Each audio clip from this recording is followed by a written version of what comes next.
Alright, welcome back. So this is a 2.14 tier list discussion. I am going to be going over the new and changed creatures from the last list. If you would like to see pretty much anything about that last list, like any creature that was from there that is not mentioned in this video, I guess you should probably go back and watch that other list as to why those creatures are there. Also, there were many buffs that were given throughout this patch. Some of those buffs do not warrant tier changes, such as like the Stegoceratops group impact buff. It was helpful. I actually used it a lot, but it didn't warrant a tier change. Or something else like the Iguanodon attack buff. So with that being said, let's get into it. Let's start off with the newest creatures added since in 2.13 and 2.14. And we're going to start off with the big two, the big high tyrants. First up is Ankylos Lux. Ankylos Lux is, in my opinion, tied for the best creature in the game. And it's probably the best creature that people have right now. Spoiler as to who the other one is. Ankylos Lux is got really good resistances. It has its parent Dio has problems that Ankylos Lux has solved. For example, pin resistance or pin immunity. It's got distraction immunity. It's got D-cell resistance, which is okay. It doesn't really matter as much. It doesn't have. It's got vulnerability immunity. It's got all these good things. No stun immunity, thankfully, to actually keep it in check, because stun immunity is pretty good on a lot of things, and it would be very good on Ankylos Lux, but that helps like Scorpius Rex keep it in check. It's got great output. You boost this thing up to around like 2,000 damage, almost like 1,900, that kind of area. You're gonna be doing good output, especially with that distraction immunity. You also have 35% armor and a lot of HP. So you're going to be able to tank hits, and then you also have the broken moveset.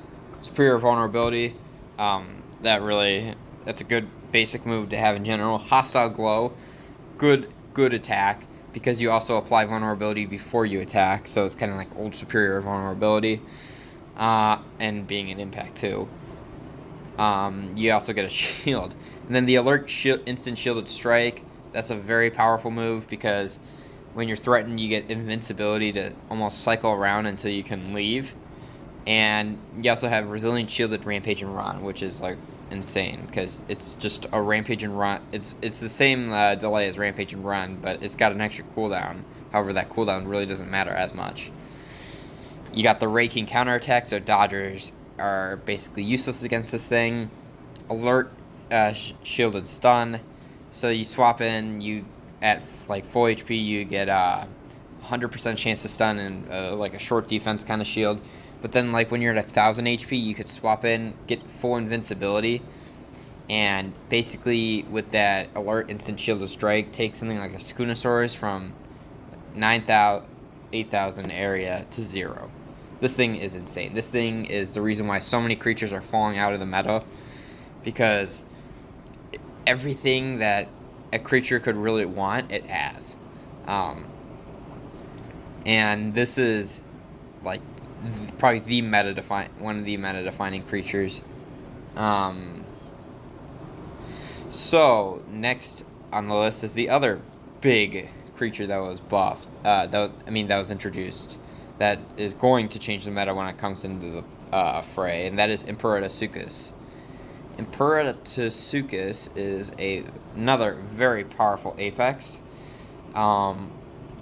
This was the one that replaced the Mortem raid. Not the biggest fan of the Mortem replacement. Maybe they should have introduced this on Saturday, Sunday. But I mean, what are you gonna do?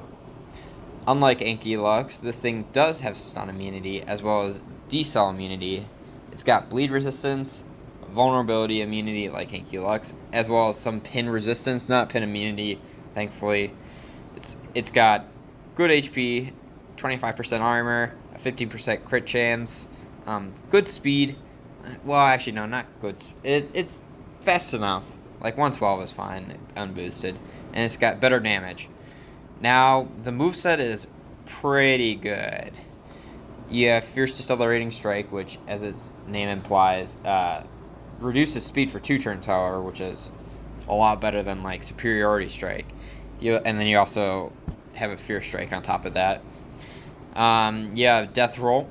So now you're decelerating for 75% for 3 turns on a 1-turn cooldown impact, along with attacking for an impact amount of damage, bypassing shield armor.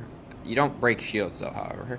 Despite these icons, they need to be reworked seriously. And then you're also doing bleed for 2 turns, up to 30% of their max HP over those 2 turns.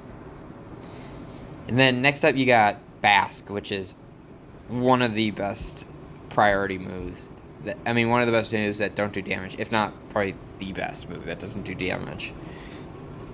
Because you essentially have Immobilize with a group ferocity kind of thing, where you 2 attacks, 2 turns, amounts of ferocity, and then you also heal for 1.5 times.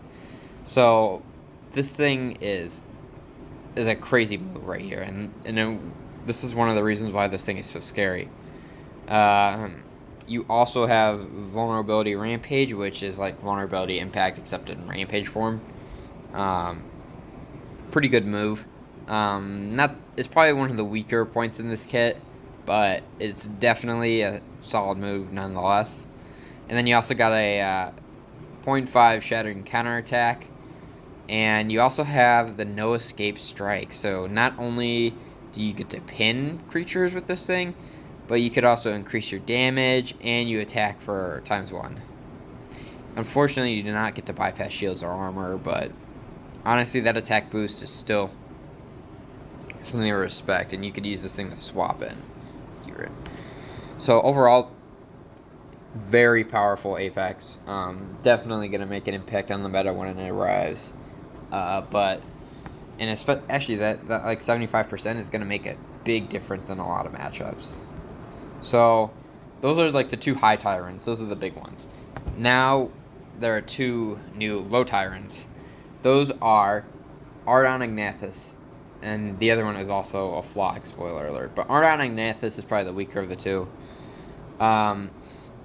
It's got a good output. It's got good resistances.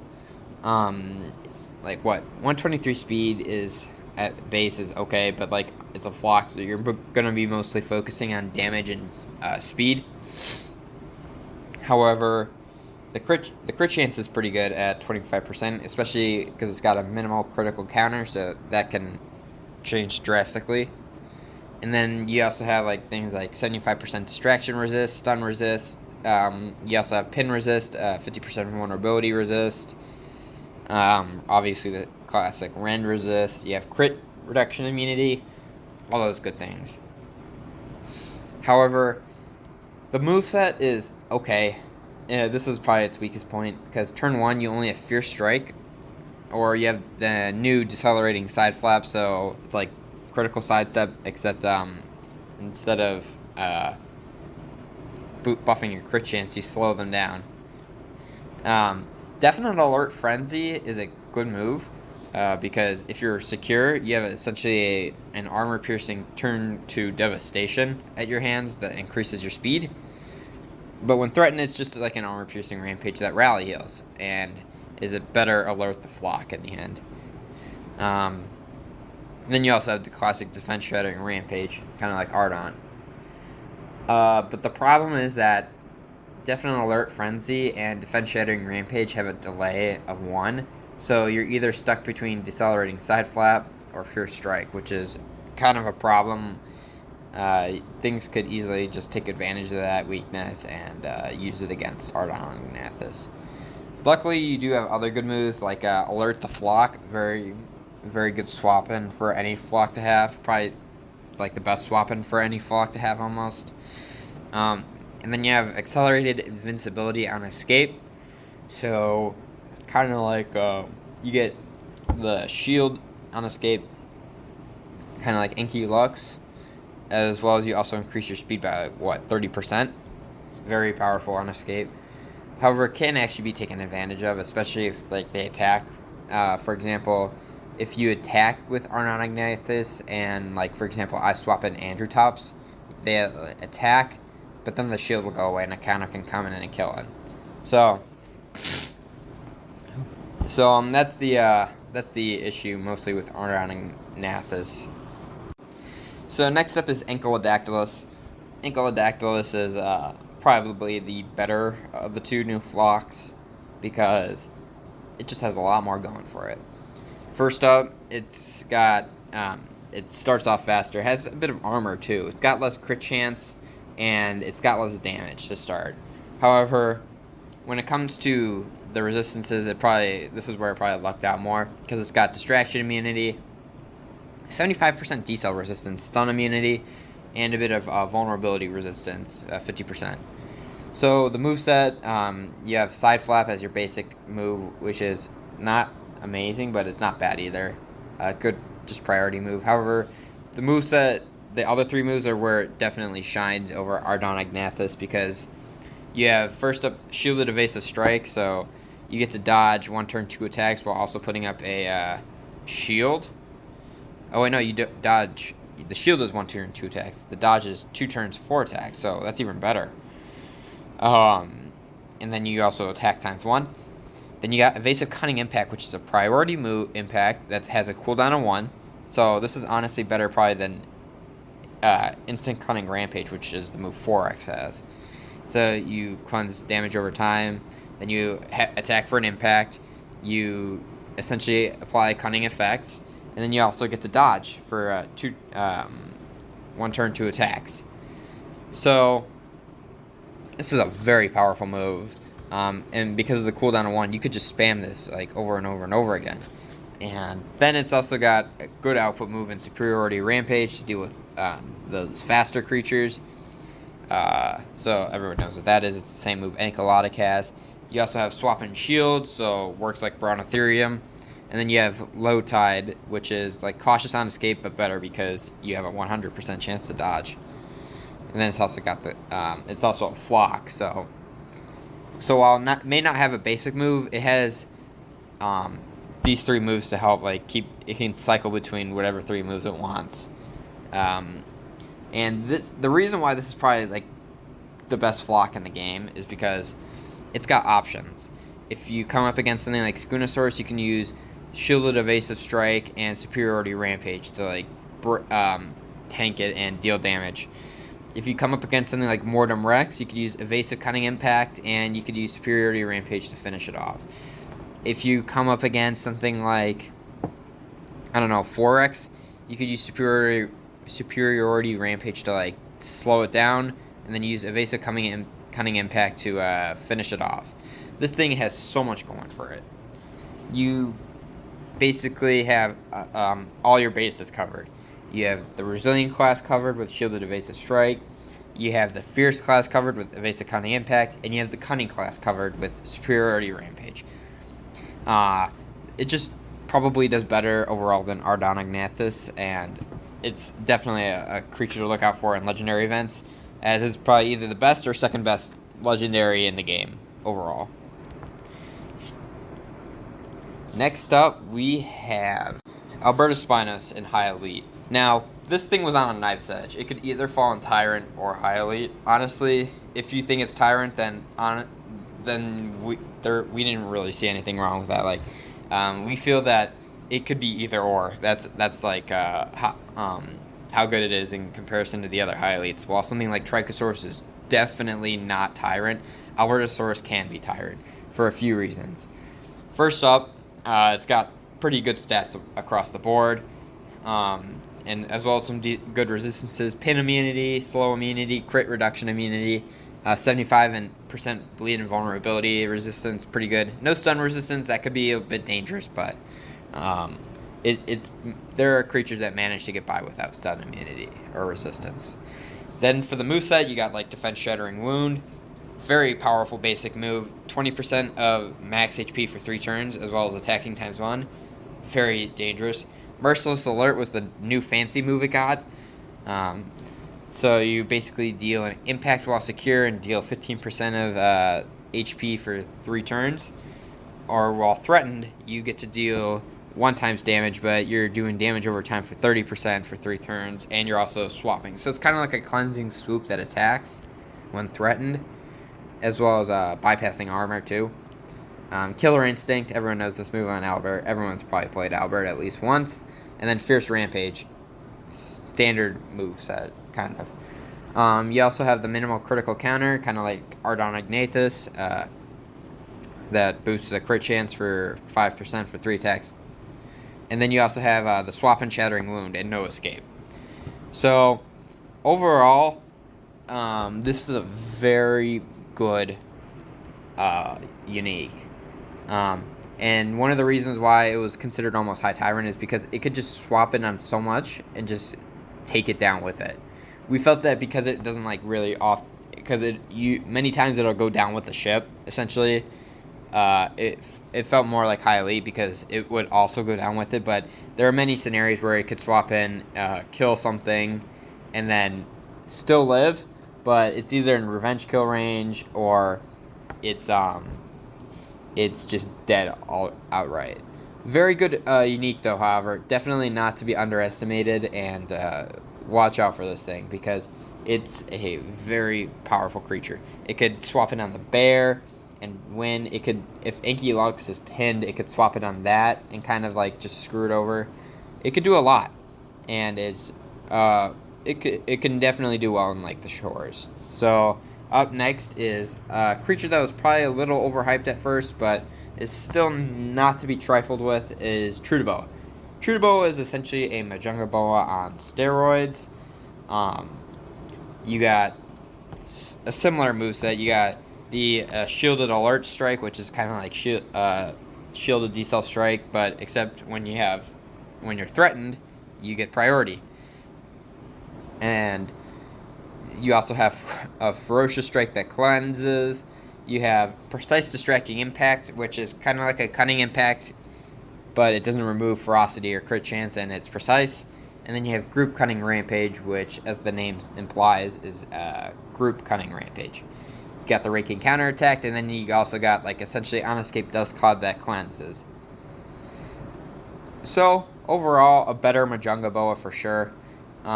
You also, the resistances, apart from the stun, 75% stun resist are just better because you got bleed and distraction immunity, and then you got 75% decel resistance. You also have more base HP to start with at like 3900. You have more speed, 117. You have a 10% crit chance, and then you have 1200 attack at base level. So again, it's just a beefier, more offensive Majungaboa. The problem is that it just isn't enough. For example, in the last unique tournament, it was alright, but something like Andrew Tops on Revenge could just come in and one-shot this thing. You also have, it's just not frail enough, bulky enough, or it's not doing enough damage, or it's not fast enough. It's not good enough is the problem. It's still a decent high elite, but it's just not enough to like warrant Tyrant this thing anymore. Maybe for a while back when it was first initially released, but not now. The meta has just really shifted against it hard. And finally, we'll end with the new legendary in this tier, Fukuimimus. Now, anyone who's ever fought Fukuimimus needs to know that it needs no introduction. This thing is probably the most annoying creature in the game, if not one, at least one of them, and it can definitely have a case for the most annoying. So, why is Fukuimimus so annoying and good? First up, it's got good stats across the board. Base stats, it's got already starting off with 4,800 HP and 1250 attack, 121 speed, and a 15% crit chance.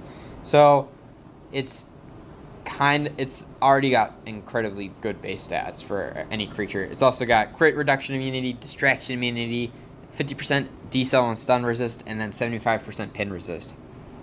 Very good. And then the moveset. The moveset is where it definitely shines and where people definitely want to rage quit. You got Group Cleansing Strike. It's just a standard move.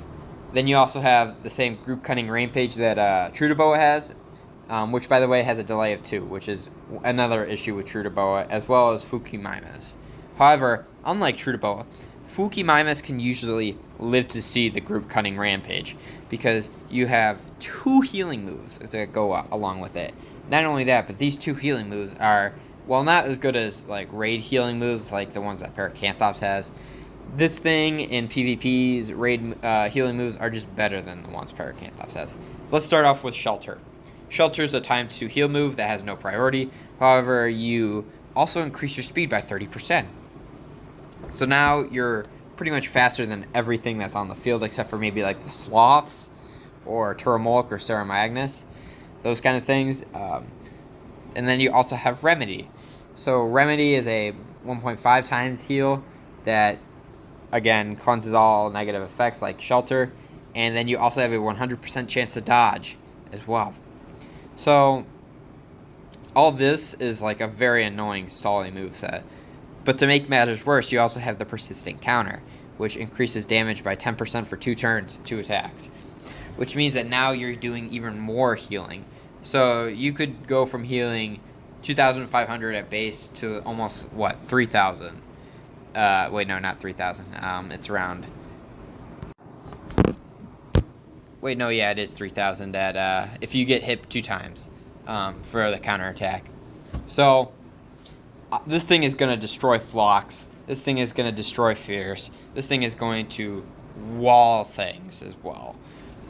For example, like things like any sort of flock, any legendary flock, like they're dead.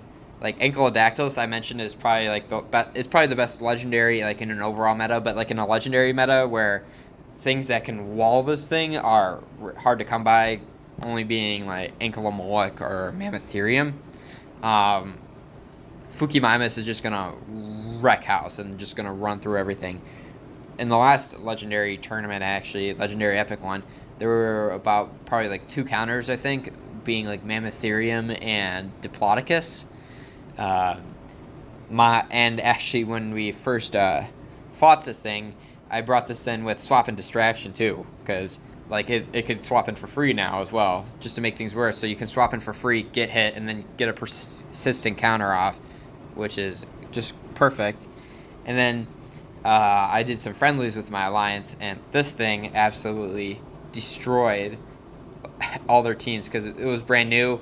My alliance leader, or alliance mate, Selena, said words that should not be mentioned. It was just annoying to kill. So if you are, unfortunately, this is only exclusive to like Europeans, so because Troodoboa is locked in Europe, that kind of area. It's a continental, so you won't be seeing this too much, but that's probably a good thing because there isn't much that can really deal with it. Next up, we have no new middle elites, unfortunately, but that's okay. Middle elite was already a big enough tier, but now... Oh wait, no, we do have a new middle elite, I forgot. Ailurarctos. Ailurarctos is the panda. It was released for April Fools, but it's no joke, that's for sure. I'm going to say that right now. This thing is absolutely crazy. Boosted, this thing is even crazier. IDGT and I were talking about it last night, actually, and let's just say that everything dies. If you, like a specific, you could do specific sets, for example, that benefit off the kit. So starting with the kit, we have the Ferocious Shielded Heal. So thankfully this move doesn't cleanse. If this move cleansed or healed for ×1, this thing would be broken. But it doesn't, thankfully. So you heal by 50% for 50% of your attack stat for that turn.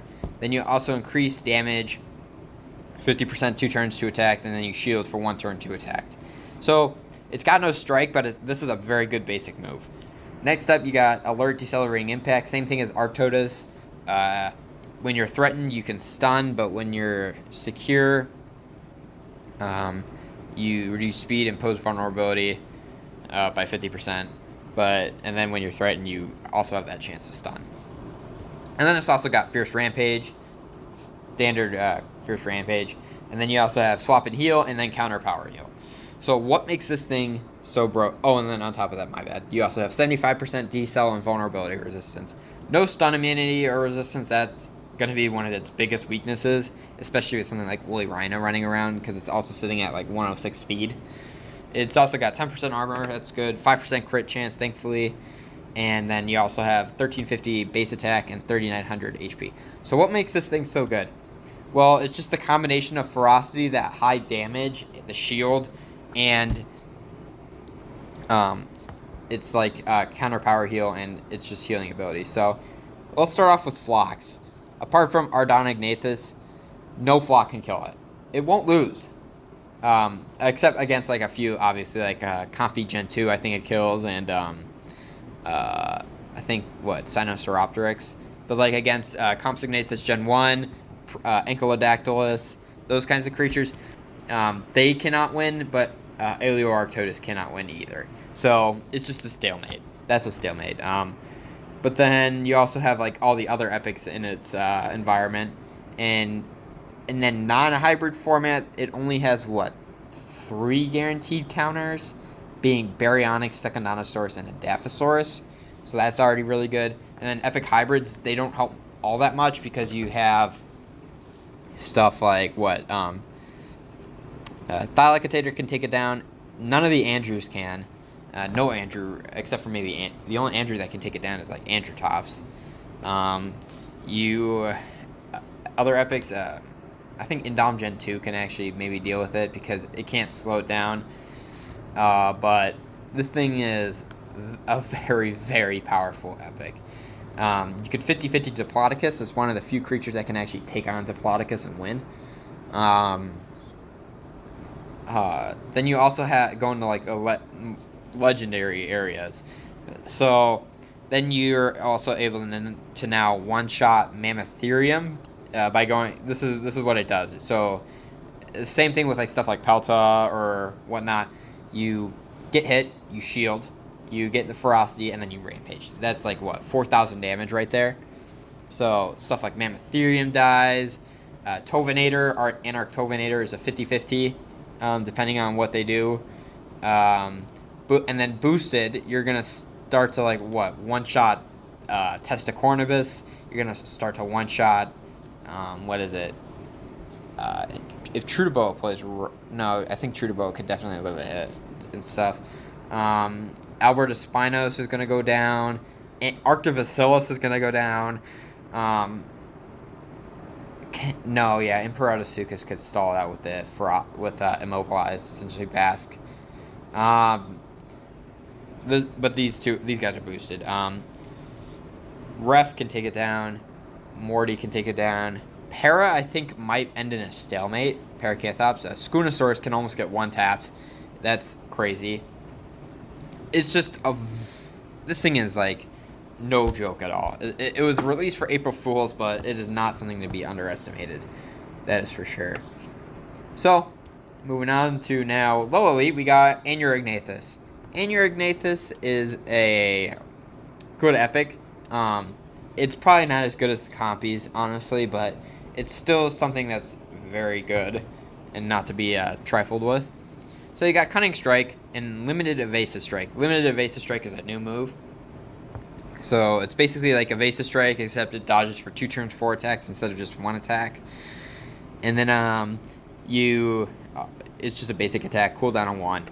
And that paired with Cunning Strike is actually pretty defensive. Unfortunately, though, it already has pretty low base HP, so it kind of needs to be a little bit defensive to work at all.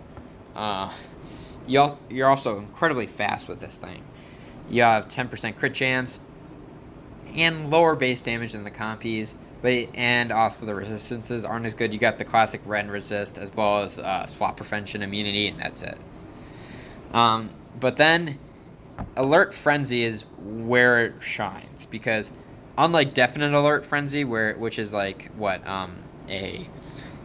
a rampage when threatened. This thing is always a turn 2 devastation that increases speed. When secure, it does 10%, but for 2 turns.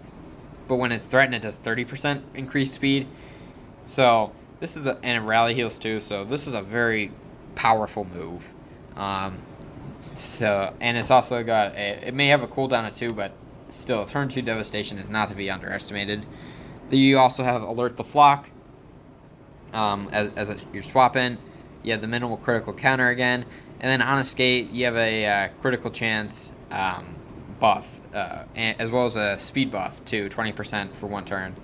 So overall, good flock. Not as good as stuff like Compies, or as good as something like Sonicotoraptor, or as good as like those kinds of creatures, but it's definitely better than a lot of other flocks. I would say it's definitely better than like Compy Gen 2.